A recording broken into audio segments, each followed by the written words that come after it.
Good evening, Baruchim Habayim Rabotai. Welcome to another edition of our Thursday night's class. I hope you all had an uplifting, happy Purim. And may the Simcha, the month of Adar, continue throughout your entire life. Amen ve Amen. Amen. Tonight we're going to do something a little deeper than the usual. They say Purim is Nichnas Yain Yatza Sod. So we're going to try and take a little bit of the depths and the secrets of the Torah out tonight. So stay focused and let's go on the journey together. And Be'ezrat Hashem should put the right words in our mouth. Tonight's shiur is sponsored with Refuah Shlema of Mori Rabbi Rav Shlomo Mechana Liba. Yeshav Refuah Shlema b'meira b'toch shar cholei Yisrael, amen v'amen. In this week's Torah we learn about tragedy and the response to tragedy. In this week's parasha, when the children of Aaron pass away, V'tetzei eish milifnei Hashem, a fire goes out from God, v'tochal otam, and it ate them, meaning it killed them, v'yamutu, and they died, lifnei Hashem, again, they died in front. And then the pasuk continues, I'm skipping a few words, v'yidom Aharon, and Aaron's response to the loss, to the death of his two children, was silence. Stayed quiet. So the whole thing is a pele. What did they do wrong?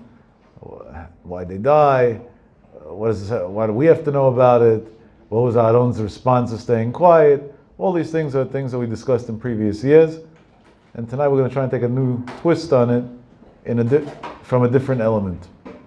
In the Midrashim, there are many different Midrashim. The ones that are quoted by us, at least most commonly, is the Midrash Rabbah, Midrash Tanchumani, Al-Kut Shimoni, because those are the easier ones to understand in general.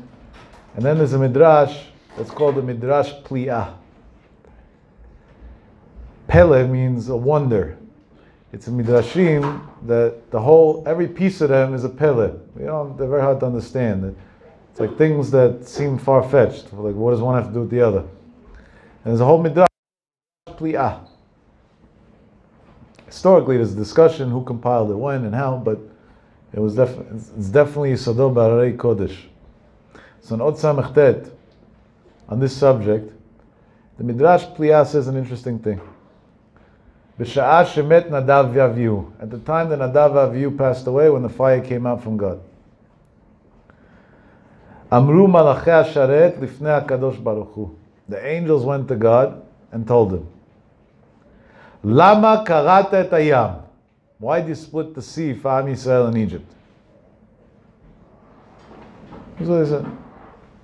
There is another version in this Midrash, another Girsah, that it says it wasn't the angels, it was actually the water itself. Hitchil hayam litzok, the water started screaming to God, Al shekara atzmo lifnei b'nei Yisrael. Why did I split myself in front of the Jews when they went out of Egypt? For what? Anu asrafim, there's a different type of angel, I guess, is the easiest way to describe it, answered, V'amru, they said, Hashiveinu Hashem elecha v'nashuva. God, bring us back to you, and we'll repent. V'yesh omrim, and some say what they said is, Baruch Shem Kvod Malchuto, blessed is the name of God. This Midrash sounds more than a pli'ah. This is a riddle. What is the water splitting in Egypt? This is good. 30 days before Pesach, it says in Halacha, we begin preparing for Pesach, so it fits everything together. What does the water splitting in Egypt have to do with Nadav v'Avihu's death when they brought a foreign fire onto the altar? What does one have to do with the other? There's no connection. And it's a pele. So let's go on a journey to answer it. In a sefer called Shevach Neurim, from Rav Yaakov Yagen Steiner, Zecher Tzadik Livracha, Zchutei Yagen Aleinu. He makes a brilliant calculation. It's a bit complicated, but this is what he says. There's a very known Ktav Sofer, that the Ktav Sofer is in Parashat Bo, Digur HaMatchil V'Yish'alu, that brings down a question in the name of the Chatam Sofer. The Ktav Sofer asks in the name of the Chatam Sofer. He said, why did God have to go to such an extent to make a miracle, to split the water, go against the rules of nature in order to let the Jews out of Egypt? We could have done the same, accomplished the same, by doing something naturally. let the Jews have an uprising, fight against Egypt, win, and leave. And it'll look like a natural thing. What do we have to go to such an extreme to start splitting waters for? What do we need it for? And if Hashem felt that they had to make such a nes that goes so far, so obviously there's a reason that he wanted to put a stamp in the world that it was a miracle. What's the reason? Because nothing is done without a reason. Years later, in 1948, Israel goes to war against all its enemies, or some of its enemies. Every day we learn about new enemies. And they win. B'derech hateva. Hashem hid it in nature. They said that the army was strong, this is strong. Of course, we understand as God-fearing Jews that everything was a miracle from Hashem, every last drop. And they were just puppets in the show. But still, God covered up for the miracle in a natural way.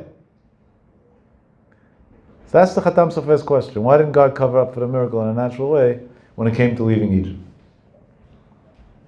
So the Khatam Sofer says, this is what the Khatam Sofer brings down, an interesting answer. There is a Gemara, Masechet Bava Kama Daf Chaf Bet Amud Bet. The Gemara says over there, a rule. The rule in the language of the Gemara is called Kim Lei B'deraba Minei. What does that mean? It means, let's say a guy did a sin, that in that sin, he deserves, according to the rabbinic courts, a double consequence. One consequence is the death sentence, and the other consequence is that he owes a fine. So the Gemara says, Kim Lei B'deraba Minei. Once we already give him the stronger sentence, meaning the death sentence, so we don't first ask for the small. We only give one punishment, the biggest one, and the rest falls to the wayside.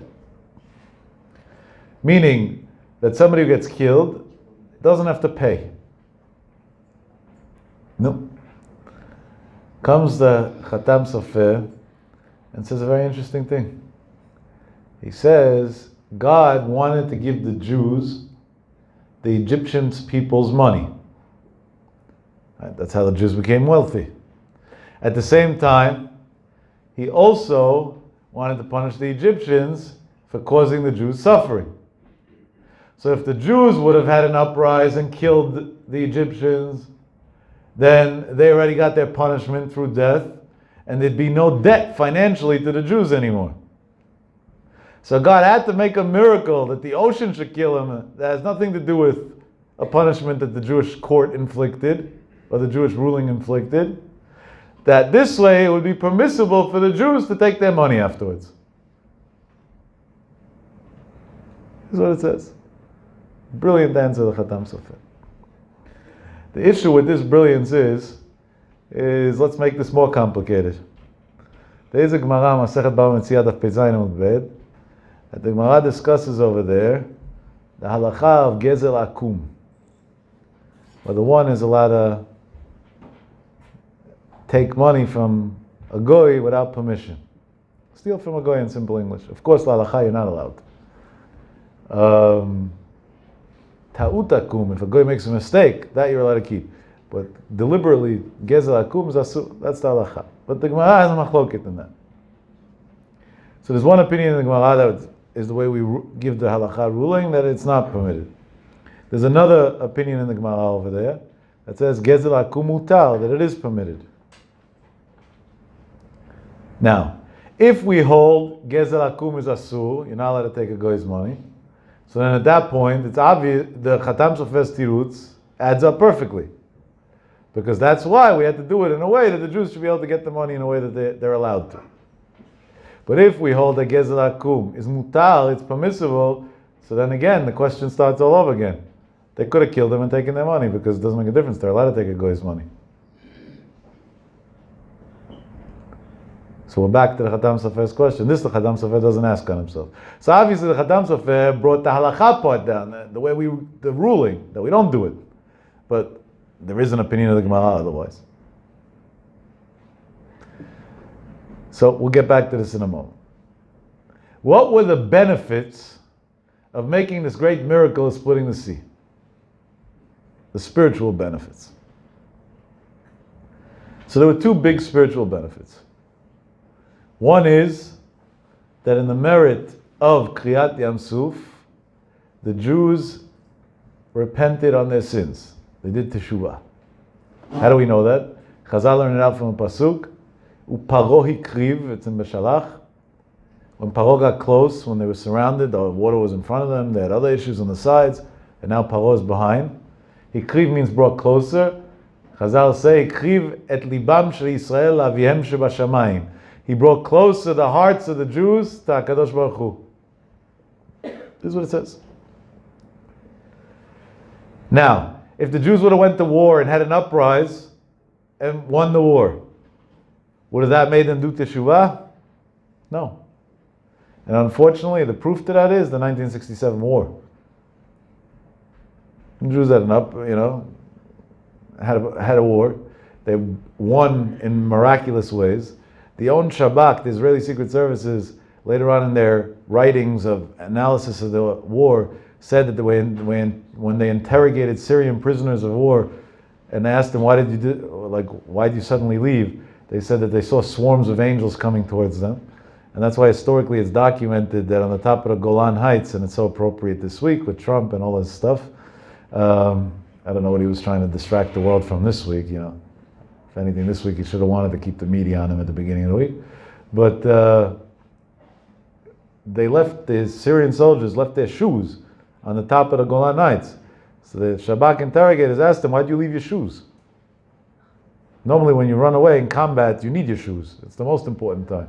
So they said that according to the Quran, with all their stupidity, there's a ruling there that when you see an angel, you have to take off your shoes. And they saw swarms and swarms of angels coming to them. It's good they have such hallucinations. None of them saw any angel. And therefore they had to take off their shoes and they ran away because they got scared of the angels. So who won the war? Hashem, who made an S. No, did the whole Israel become Shomer Shabbat? Unfortunately not. That means that when you have a hand in the result, to give credit to where credit's really due, you forget. So definitely, the next step of getting closer to God as a result, you for sure forget. So by the fact that God went and cornered them, and that made them a big visible miracle, that brought them closer to Hashem, so therefore there was a ness of Kriyat Yam Suf. That's one answer. There's another answer, that even without the tshuva part, just the actual fact that somebody had a miracle is already a Kiddush Hashem. It glorifies God's name in the world. That alone, that there's Kifsa Achad Bein Shivim Ze'evim, there's one Jewish nation surrounded by 70 wolves around us. 70 wolves resembles the United Nations, that's been wanting to destroy us from our day of inception. And Am Yisrael Chai V'Kayam is a miracle. A miracle, even the dumbest person sees. That's in your face. There's no way to explain that. And it goes to both ways, to the good and the bad. So a bigger Kiddush Hashem came out of making Kriyat Yam Suf over covering up for the miracle in a natural way. And in order for God's name to be glorified in the world before the Jews accepted the Torah, He purposely made it done in such a way that it should be such a big miracle. And it's mainly to avoid what the Pasuk in Varim Chet Yud Zayin teaches us, that sometimes the Jews forget to give credit to where credit's due, and they say, Kochi ve'otzem yadi asa et hachayil hazeh. My strength and my hand, my strong hand, fought this battle, or created this army. And we see this clearly in the reason I'm giving examples from Israel, there's not a class of Zionism now. It's more because this is what we relate to, because in our times. It's a country that's living on miracles. But in a moment of truth, who's stronger? The entire Israeli army with the Shabak and the Mossad and the Mishtara Tzva'it, and I don't know the names of all the other ones. These young kids that are risking their lives day in, day out, tzaddikim. Or one Palestinian kid at the gate of Israel, at the fence, with a stone. But one contingency, a CNN camera. Who's stronger? The CNN camera. That's how sick society became. These kids are throwing these kite bombs and whatever they call them, the fire bombs with their kites. It's already going to be one full year now. In a week from now, it's a full year since they started with this. And we can't do anything. Because we have CNN cameras. Clean them out, finish them. A couple of days ago, I hope you saw this, 100 and something rockets flew into Israel. And not only the southern part of Israel on the border, which unfortunately the government forgot exists. They even hit central Israel. They even hit a house. They injured a grandparent and children. And guess who didn't carry that story? CNN. What did they carry? That Israel is bombing in Gaza. When they had to retaliate, and they bombed 15 empty buildings, an embarrassment and a joke. That's what you do for such a thing? I want to know if 100 rockets, God forbid, should never happen, would hit Manhattan, what the Americans would do. Went to war. When 2 planes hit the World Trade Center, they went to war and they're still in war with half the world. But Hein Am Levadad Yishkon, we're a nation alone. But why did Hashem do this to us? On one hand, we have the strongest military in the world. It's quoted in the name of, it's hard to believe he said this, Bush the father, that he said 1 Israeli soldier is like 5 American Marines. I don't believe he said it, but I do believe it's true. No, it's true. They unfortunately have to be trained on levels that, that's what people always say. It's amazing, the American-Israel relationship. It's not so amazing. It's very simple. It's called a strategic relationship. That the Americans need training from the Israelis, and it's worth it for them to pay $38 billion support over 10 years to have their soldiers trained in the right way. There's no big L'Shem Shamayim. There's not a charity contribution. It's a self-interest. And the day that interest is over, the American support is over. And that's important to stress exactly this week with AIPAC and everything. We shouldn't think that America is doing Israel a big favor. We're doing America a big favor in Israel by accepting their joint effort, because in that merit, America's protected. And that t-shirt that says, America, don't worry, Israel's behind you, is not a joke. The guy who wrote it in a cynical way. It's literal. Spiritually, that's exactly what it is. The only reason why we're protected in Chutz La'aretz is because we live in a country that supports Israel, and a country that supports Israel, God protects. And Lehavdil Elef Alfei Avdalot, there are many sects amongst the Christians that believe the same, and that's why they're so pro-Israel. People that believe in nothing, so okay, they have their issues. But those who have any sort of ethics and faith. But we saw again this week live. Israel has multiple cities coming under rocket attacks, and they can't retaliate doing what they really should be doing because they're scared of a CNN camera. Why is Hashem doing this? So, my grandfather, Zecher Tzadik Livracha, once told me, and we're talking about many years ago, about 30 to be exact, 30. Yeah, 30 years ago on Pesach, he told me, that as long as the Israeli generals and prime minister and president say Be'ezrat Hashem and Baruch Hashem on every operation and success, then they'll be undefeatable. There's nothing they can't do. Because Shem Hashem Mikra Alecha, the name of God is seen on you, is said about Tefillin, but he used that example. V'yaru mimeka, and everybody will be scared of you. But if God forbid they forget to use God's name, then at that point Hashem shows them that you might be strong, but it's not going to help you. It's like a guy who lives over here in Queens and doesn't go out of the local few blocks, buys himself a car that has an engine that goes 0 to 60 in 2 seconds. The new Tesla that might come out one day. Yeah, with that guy you have to say might about everything.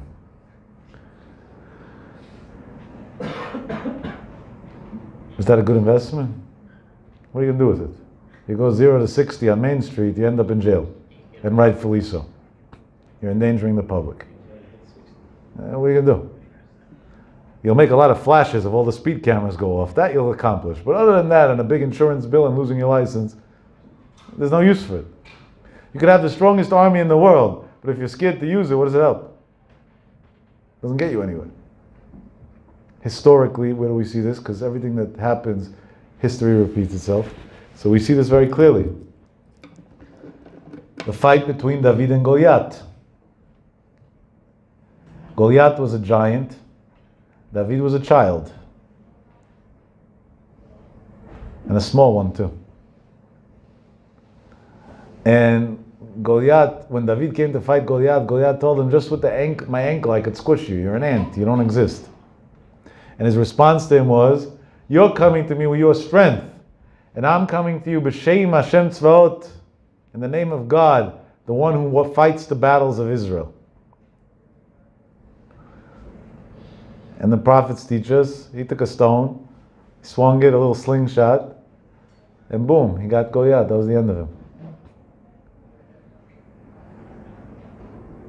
So my grandfather told me, as long as the Shem Hashem, so even Goliath, a small military on a young 70-year-old country, nobody could fight them. Then it wasn't a 70-year-old country, it was a 40-year-old country still. He says, but the day they forget to mention God's name, then who's stronger? Goliath's stronger. So then nothing helps anymore. And that's why we literally see today that a lot of the terror that goes on in Israel is done by children. And the rest that's not done by children, what are these Hamas guys and all their friends, Yimach Shemam, launch their rockets and missiles from? Schools. Heavily populated civilian neighborhoods. Why? Because they know that if Israel bombs back, they're going to kill kids, and then CNN is going to say innocent children. That's what they're doing. They're using children as human shields. Hashem warned us about that in the story of David and Goliath years ago. Be careful. Always mention my name, because the day you won't mention my name, the child will beat you. That's kochi v'otzim yadi asa et hachayil hazeh.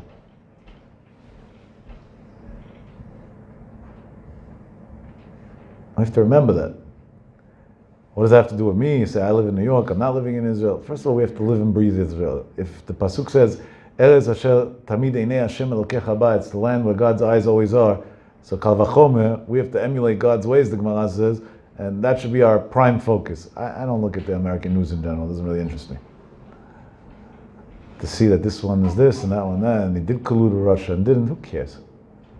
Makes a difference to me? Doesn't affect me. The closest thing to the news I look at is the stock market because I want to see if I made money today. But other than that, no interest. I don't even understand the American political system. I'm not embarrassed to admit to it. I'm actually proud of it. But I do spend a couple of minutes a day looking at the Israeli news. Because that's really where I live. Just technically I live here. I mean, my heart's really there. Whatever, you could be here, so that's why we're here. Fine. Where do we learn that from? If Hashem's eyes is always there, so our heart has to always be there. I remember once, I was with my Rebbe Shlita in Borough Park, this was years ago, and I think it was 13th Avenue. And he wanted to eat something, but he doesn't eat in restaurants. So he said, let's go into a grocery store, we'll buy some wafers and we'll take them to the car and I'll eat it in the car. I said, Rebbe, that's called food? He said, it's good enough for me. So we went in, and I'm not saying this that anybody should learn from in Halakha, I'm just telling you Ma'aseh Rav that I saw. It doesn't mean that this is made for everybody. We went into one of these big places, a supermarket, whatever, it was not on 13th, it was right off of 13th, one of the turns. And I went to the aisle that has cookies and wafers. I said, Rabbi, which one do you want? And he said, I don't care, whatever, just make sure it has a good hechsher. Right? And it's parv. I took one off the shelf. After I took it off the shelf, he said, give it to me. So I gave it to him, he looked at it. He said, now let me teach you something. Puts it back on the shelf, takes a different one, a different company. I said, Rabbi, you think that's more kosher than this? Well, what do you know about American kashrus? So he says, no, it has nothing to do with that. He said, that comes from Eretz Yisrael and has a good hechsher. And this was made in America and has a good hechsher. He said, if you eat something from Eretz Yisrael, it's made out of wheat, it blesses your body physically. If you eat something from Chutz La'aretz, it's kosher, you get a mitzvah for the bracha and everything. You get a mitzvah for supporting a Jewish vendor too. But that's it, that's where it ends. There's no kedusha left. He said, why wouldn't I take something holy if I could? Now again, I'm not saying everybody should do whatever he understands, however he feels. But we see a Jew who lived and breathed Israel, Eretz Yisrael, not Israel, Eretz Yisrael, even when he was in Chutz La'aretz. There's a certain feeling behind that. A certain identity, a certain pride behind that. No. Based on this, let's go on a journey, and maybe we can come out with something which I think is a mastermind chidush. There's a sefer called Shmeina Lachmo, in Chelek Bet on the Drush of Hesped. Over there, he talks about Nadav Avihu. Baruch atah Adonai Eloheinu melech haolam she'hakol niyeh b'doro. And when he talks about Nadav Avihu over there, so he writes a fact, and this fact, the Tzafnat Paneach elaborates a little more on. The fact is, why did Nadav and Avihu die? He doesn't prove it. He literally writes as a fact. Because they died to rectify the sin, to correct the sin of Adam HaRishon that ate from the Eitz Hadat. What? What does one have to do with the other? And if that was the reason they died, they should have fell off a tree. At least we would make the association. But they died trying to bring a fire into the Mizbeach. Then they came to correct the sin. What does one have to do with the other? How do we make this shidduch now? So Tzafnat Paneach, under the subtitle Adam, writes an unbelievable chidush. God came to Adam HaRishon and told him, I told you not to eat from the Eitz Hadat, and you ate. How'd you do it? So in the pasuk it says he answered him, "Ha'isha asher natata." That's the blame game. He blamed his wife, and the wife blamed the snake, and everybody blamed. The snake Hazid didn't have who to blame. But Adam HaRishon, the blame game doesn't work. God knows, right? So obviously he didn't. There was something more than that. So the Tzafnat Paneach writes that he told God, I'll tell you why, because I can. He said, what do you mean you can? Why can you? What gave you the right? So he said, it's a Gemara b'Metzia of Pezayin Amud Bet. And don't tell me the Gemara was written years later, which it was. The Torah, the Gemara was already pre-written many, many generations before the world was created, whatever that means in eternal time. And it was given over to the Chachamim in Ruach HaKodesh later on. But the ideas behind the Gemara were there before the world. Istakel ba'oraita, God looked in the Torah, ubara alma, He created the world from the Torah. The Torah is the blueprint of the world, the engineering plans. So the Gemara says, if you have a worker who works in your field, he's a farmer or whatever, and let's say you're growing, I don't know what, apples, and he's picking apples for you, and he's hungry in the middle of the day. Al pi halacha, he's allowed to take an apple and eat it without asking you permission. Because a poel, an employee, b'shat melachto, at the time of his work, if he's working in a field of fruit, during that time he's allowed to eat while he's on the field of the fruit. And it's a very rational reason why. Because otherwise it's torturing a person. You can't put a guy in front of food and tell him you can't eat. That's not human. And the Torah was sensitive to even the lowest level of employees, the entry level employees that work in the fields and in other jobs like that, and said, yeah, you could eat. I don't know what the law is in New York State, but there are a few states in the U.S. that have a law that food service employees are allowed to eat for free in the places that they work in. And they took that from Christian values that were stolen from Judea values, which Avdil was taken from the Torah, which says if you have an employee and he's working in a food establishment, it's simple menschlichkeit. It's the ABC of being a mensch. You can't have a guy working in a pizza shop all day and he can't eat a slice of pizza. It doesn't work like that. No. Comes Adam HaRishon to God and he says, you put me into Gan Eden, into paradise. Why? What does the Torah say? Perek Bet Pasuk Tetvav, I think. Vayanicheu began Eden, Borei Olam put us in paradise, le'ovda u'leshomra, to work it and protect it. He said, so God, I was a poel, I was an employee, and a poel could eat whatever he wants while he's working. So I was allowed to eat from the Eitz Hadat. What do you want from me? Brilliant, no? It's not me. It's Tzafnat Paneach. No. So what's the answer? What did God answer him back? So Tzafnat Paneach makes a calculation there in the Gemara. The Gemara there has a discussion And the Gemara learns an interesting thing out of the Pasuk. The Pasuk says, Ki tavo bekerem re'echa ve'achalta. Pasuk in Varim, Chaf, Gimel Chafei. No, the Gemara learns out, bekerem re'echa, in your friend's vineyard, ve'lo shel hekdesh. But if inside the vineyard there's a tree that belongs to hekdesh, it's holy, so then at that point, that tree you can't eat from. So God answered Adam HaRishon, he said, yeah, the other trees in Gan Eden you were allowed to eat from. But Etz HaChaim and Etz HaDat, I made them hekdesh. And that you're not allowed to eat from. Meaning the same Parah that you're using to say I could eat from because you're a poel says the poel can only eat from the other trees, but not from the one that's considered hekdesh. But that only works according to one opinion. If we hold gezel akum, stealing from a goy is asur, so then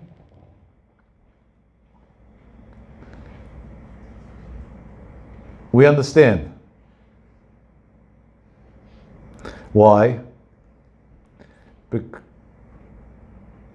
we hold the geza kum is mutal, so then we understand, because then we don't need these words of the Gemara to learn it out. But if we hold geza kum is asur, so then we need bekerem reacha, because we learn out lema'et goy, that by a goy, it's even though geza kum is asur, you're allowed to take. Meaning, if you're allowed anyway to take something from a goy, so you don't need the word re'acha, according to the Gemara. Because re'acha means your fellow, Jew. So if you're allowed to steal from a goy, so then at that point, the Gemara doesn't have to say that you're allowed to take, because you'd be allowed to take either way. But if we hold that you're not allowed to steal from a goy, which is halacha, as we stressed again, so nobody should get any crazy ideas in that. So yeah, unfortunately today you got to be very detail-oriented, otherwise it's trouble. So then, the Gemara has to learn out, bekerem re'acha, because from there we learn out that gezel akum asur. Even though gezel akum is asur, so they're still there. Now we don't use the same thing to learn two different things out of. So if we hold gezel akum is asur, so then Adam HaRishon's excuse was valid. If we hold gezel akum's mutar, so Adam HaRishon's excuse is not valid. By default, that's what comes out. Because if we don't need bekerem re'acha to learn gezel akum, so then at that point then we can use it for hekdesh. So his excuse is not valid. But if we need bekerem re'acha to learn gezel akum, so then the excuse is not valid anymore. If that's the case, comes this genius of Binyamin Steiner Zatzal. He says now we can understand the midrash. What does the midrash say? At the time that Nadav and Avihu passed away. Why did they pass away? In order to fix the sin of Adam HaRishon. If there was a sin, what do we have to say? That a poel is not allowed to eat from hekdesh. If a poel is not allowed to eat from hekdesh, so gezel akum is mutar. That's what comes out of the calculation of the Gemara. If that's the case, came the angels to God and said, wait a second, God, if gezel akum is permissible, so what do you have to split the sea for? The only reason why you split the sea is in order for the Jews to be able to get the money. If gezel akum is mutar, they could have just taken the money anyway. What do you have to split the sea for? Unbelievable. So Hashem said, you're right. I didn't have to split the sea. But I did it for the other two reasons that we said before. Either to bring them closer, to repent on their sins, or stop, there should be a bigger Kiddush Hashem in the world. And based on this brilliance, I know it was complicated a little bit, I'm sorry. But based on this, and if you didn't understand, it's also good, because sometimes you have to understand that you don't understand everything. It's also a step in life. Yeah, one step is to understand, that's when you get there. And even if sometimes we don't understand, it's a huge understanding to understand that you don't understand. And I'm not sure which one is a bit more important lesson in life. Probably understanding that you don't understand is a more important lesson in life, because that's more practical and useful. Today everybody wants to know everything and understand everything. That's how Google destroyed the world. Think in 1 second I can know everything. besides the fact that it's the most reckless way to go about life, because people today, and nobody should learn from this, they don't feel well and they Google the symptoms that they have to see what's going on. Now, you put in migraine and muscle aches and whatever, a few of these words together in Google, it'll come out stroke, heart attack, this, that. You already called a Chevra Kadisha, not even Hatzalah. And put in Tylenol and come the whole list of side effects. You think you need a liver transplant the next day, God forbid. And it's reckless to even look anything, to do it. Things that are serious, that are important, that's where you get your information from. It's insane. And if you don't, so what's the answer? Everybody has to feel like they know everything. Why don't you be humble and go to a doctor who studied medicine for 8 years and has years and years of experience, and he'll tell you what's wrong with you? Because you think you're smarter. It's a lack of humility. No. So when you learn that you don't know, what do you learn? That it's okay not to know. There's a rabbi in Israel who I listen to a lot. He's the one I listen to probably most right now. His name is Rav Mordechai Neugelshel. He's a Talmid of Yeshivat Chevron. He learned in Chevron Yeshiva around my father's time, when he learned there. Maybe a drop after. And way before the generation of speakers / video comedians that don't really say much and stretch one little thing for 1,000,000 hours in a nice video. He was giving speeches, and today he's not so popular because he's actually an intellect. And you actually have to think. And it actually doesn't come easy. And you have to focus 100% of the time, and if you miss 1 second of his speech, you lost the whole thing. Because it's all a puzzle, and he talks about the depths of the Torah and the most complicated things that exist. He wrote many Sfarim, brilliant pieces of work. Brilliant pieces of work. So, Rav Neugelshel many times comes to America, and we bring him here to Tov, to Queens, and he speaks. And it's always packed. People don't come for a speech, honestly, because most people fall asleep in a speech, because you have to be smart to actually understand what he wants. They come for a different reason. At the end of his class, he has a question and answer session, and the way it works is, he says, ask me any question on any subject in the world that you want, and I'll answer you. And that's pretty cool. The last rabbi, L'Avdil ben Chaim Chaim, documented in Jewish history that did that was Rav Yaakov Yagen, Zechat Tzadik Levacha. He used to do that. There's 10 volumes of questions and answers with Rav Yaakov Yagen that came in Hebrew, Olam. In English, I don't know how many volumes they're up to in translating. That came out of that. At the end of his speech every week. That's what people went for. His question and answer, because you could ask him anything. There was, they asked him like the most far-fetched questions in the world. If Adam would have not eaten from the Eitz Hadat, would a person today wear clothes or not? That's what a friend of mine who's in the fashion business asked him many years ago. And Milchap right away, he told him, you're in the fashion district, aren't you? It's funny how, yeah. And then he gave him an answer. It doesn't make a difference what the answer was, because and honestly I don't remember it right now, but most of us wouldn't have answers to things like that. Rabbi Miller knew answers to the most far-fetched questions in the world. Most far-fetched. And so Neugelshel does the same thing, Shibadel Chaim Tovim today. And he's a brilliant man. His brain probably processes data faster than any computer that I know of. And he's just a machine in every area. Of course, Torah, and L'Avdil Alef Avdalot, he's a genius in science and in philosophy. And he knows things that I didn't even know exist in the world, like subjects, philosophy, he knows it. I don't like the weird stuff, I don't know, just random stuff. He just knows and knows and knows. Once, we were on a flight together going back to Israel. He was here, he spoke, or whatever, and that night he had a flight back. We went to the airport together, I was flying to Israel. We sat together. I'm one of my most entertaining flights in my life. And because you got a guy near you, you could just attack him with anything you want. You could speak to him anything.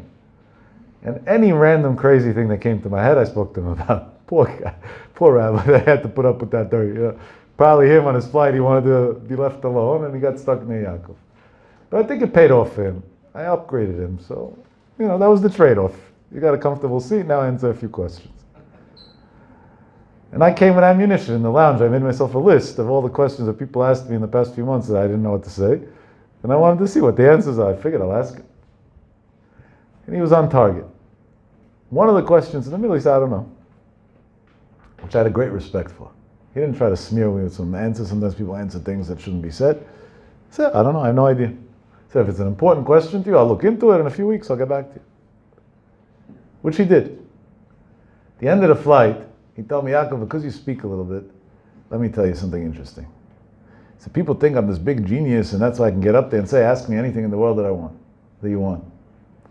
He says, I don't think I'm so smart. I said, maybe I learned more than most, or maybe I know more than most in most areas, but to say such a statement, ask me anything. Because you know how I could say it? You could too. And I adopted this ever since. He said, because I'm not scared to get up on stage and say, I have no idea. So of course you could ask anything. Maybe I'll answer, maybe I won't. If I know, great. If I don't know, it is what it is. And he said, and there's nothing to be embarrassed about. Chazal say, Lamed l'shoncha lomar eini yodea. Teach yourself to say you don't know. That's even in places that you do know, sometimes say you don't know. Because if you get used to saying everything you know, then when you don't know, you're going to be scared to say you don't know. Chazal say, Lamed l'shoncha lomar eini yodea. When you learn Hora'ah in Lakewood Yeshiva, they teach you that when you go to a community as a new rabbi, the first easy halacha question that comes to you, say you don't know. Even though every first grader knows it. Why? Because if you'll break through that, and people will talk behind your back and say, the new rabbi doesn't know anything, even my first grader knew it. So later on, if you really don't know something, you won't be scared to say it. But if you don't break through that right away, then you're always going to be scared to say, I don't know, and you're going to start inventing halachot. Today, you don't even have to invent halachot because people are not interested in halachot anymore. They come to you for sgulot. Give me a sgula for this, a sgula for that. Sometimes I want to tell somebody, there's a sgula called to keep Shabbat. A boy told me the other day, he needs a sgula, and this was like an emergency phone call. He called and called and called till he got through. I need a sgula to get married. It's not going. I need a sgula to get married. I told him, you keep Shabbat? He said, no. I said, why not? He said, I'm not religious. I said, and? He said, not religious people don't have to keep Shabbat. I said, you're religious, you have to keep Shabbat. I'm not religious. I said, so wait a second. I'm not going to argue with you on your stupidity because that level I'm not willing to stoop to. But I'll work with your logic. If not religious people and religious people are something different and have different sets of rules, so how's a religious person's sgula going to work for a not religious person? So the whole question is a waste of your time and mine. I said, but because you asked for a sgula, I can't let you off the phone without a sgula. I love Jews and I like helping them. So I'll tell you, what's Shabbat called in Chazal? Shabbat Malkita. What's a wife supposed to be? A queen. You want to get married, keep Shabbat. That's your sgula. You think it worked? He texted me that night. I said, Bli neder, don't worry. I wrote to him, you're such a fool. What does Bli neder mean? If there's something that you're not obligated to do, and now you don't want to have a commitment to do it, and you do it anyway as an extra, so you say Bli neder, so it shouldn't be a problem. So the Gemara says clearly in Masechet Nida, before you came to the world, God made you swear, not a neder, a shvuah, that you're going to be a tzaddik and not a rasha. A zakai and not a chayav. I said, you already swore, my friend. All your bli neders don't help anything.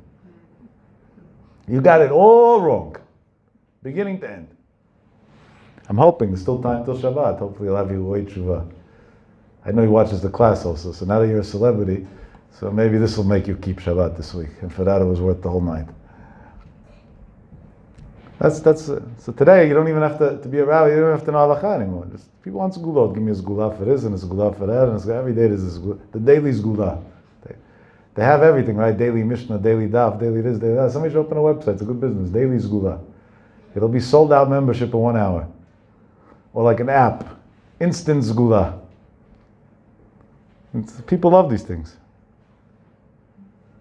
Some lady called me the other day to ask me how to do a certain lachash of ayin hara from the Chida, that's swearing angels to take ayin hara out of a person. So I innocently asked her if she keeps Torah mitzvot. She said no. I said, so why would you give yourself a death penalty? She said, what are you talking about? I said, you're going to bring an angel to your house by swearing him to do what you want, and he's going to see you in pants, and it's going to be trouble. You better keep him out of the house. Why would you want him in the house? If somebody does something against the law, which you're not allowed to do, they're definitely not going to call the federal government to watch them do it, right? That would be pretty silly. I said, so you want to do the most counterproductive thing in the world? No, I'm not willing to tell you what to do. Stop for the basics, and then, and Adarabah, Chazal say clearly, if you keep the Torah mitzvot the right way, then all these things don't have an effect on you anyway. And that just makes it easier. Mandel kapte adadi.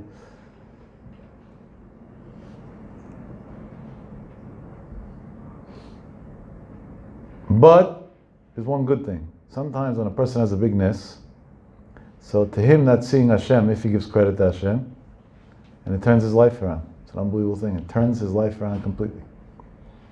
I have a very close friend. He's a huge Talmid Chacham today. 16 years ago he wasn't a Talmid Chacham at all. He didn't keep anything. Not even Kippur. Not only that, he had an anti-religious agenda and he was a self-hating Jew.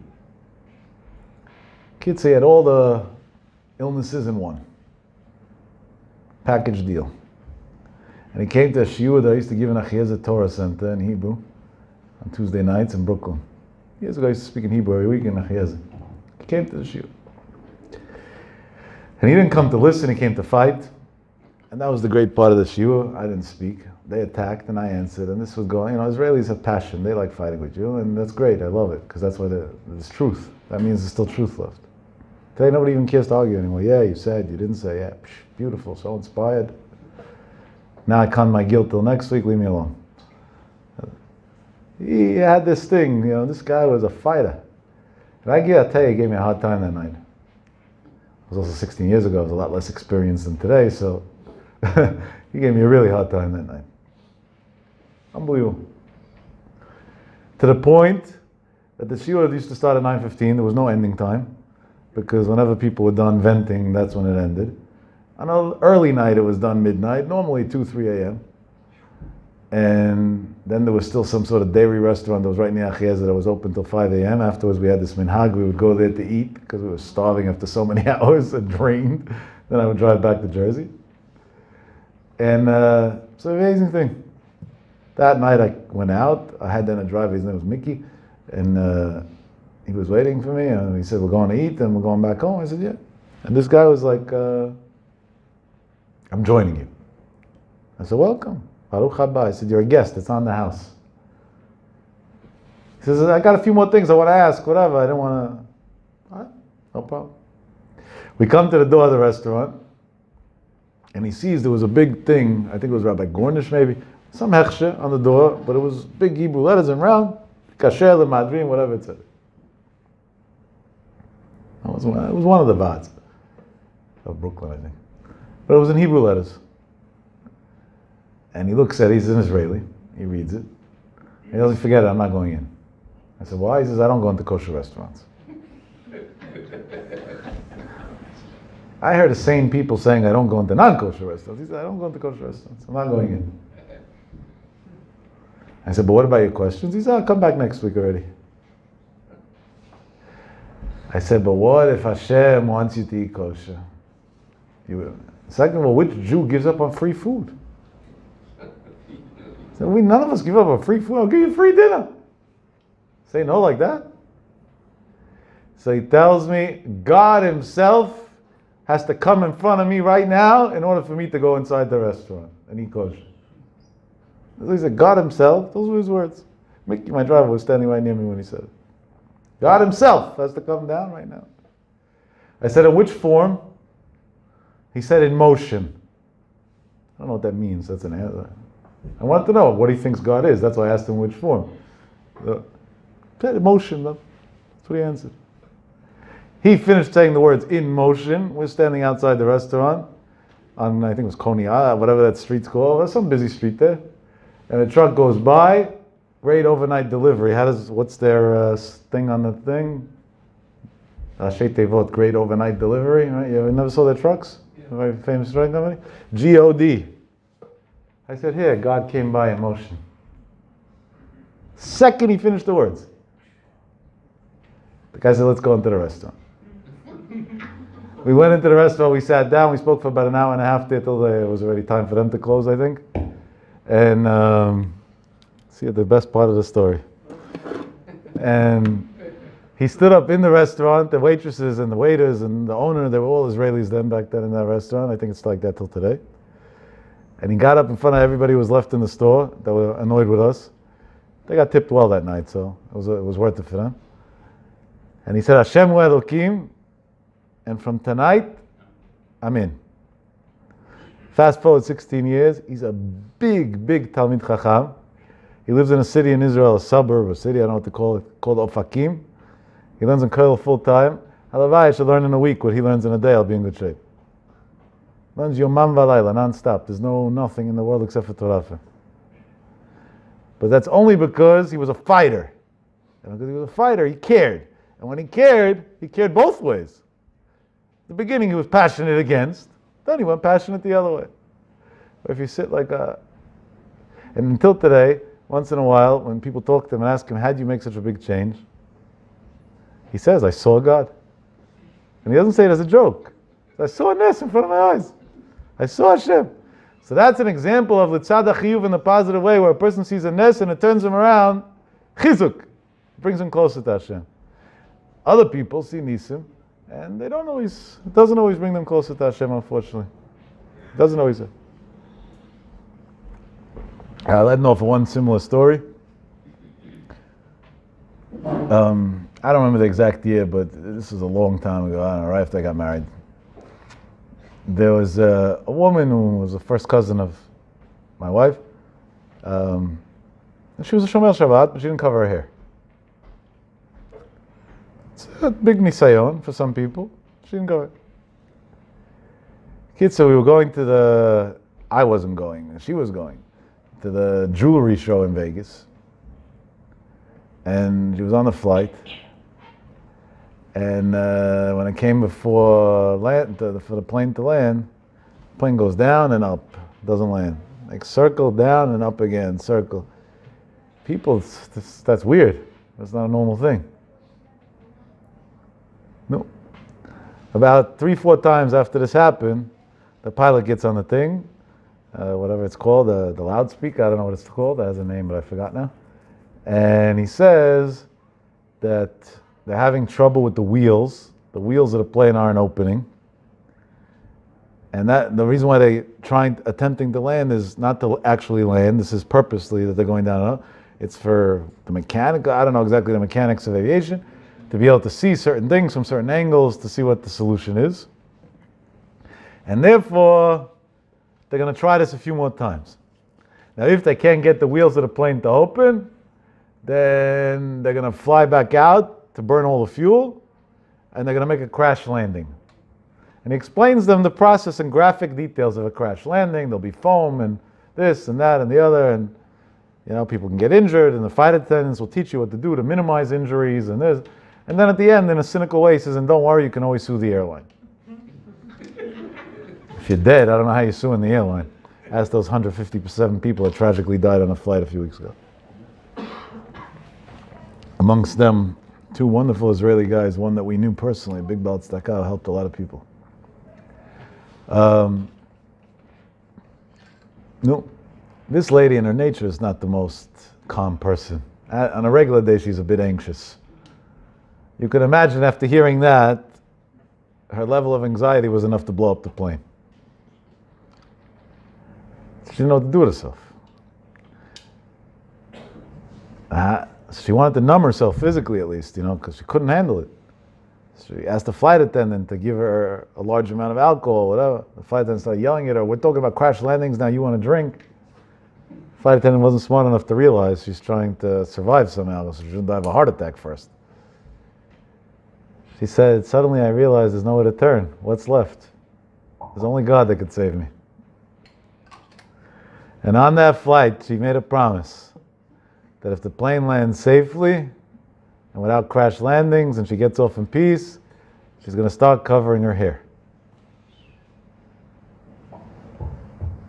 And the next attempt that they went down, the wheels on their own opened and they landed safely.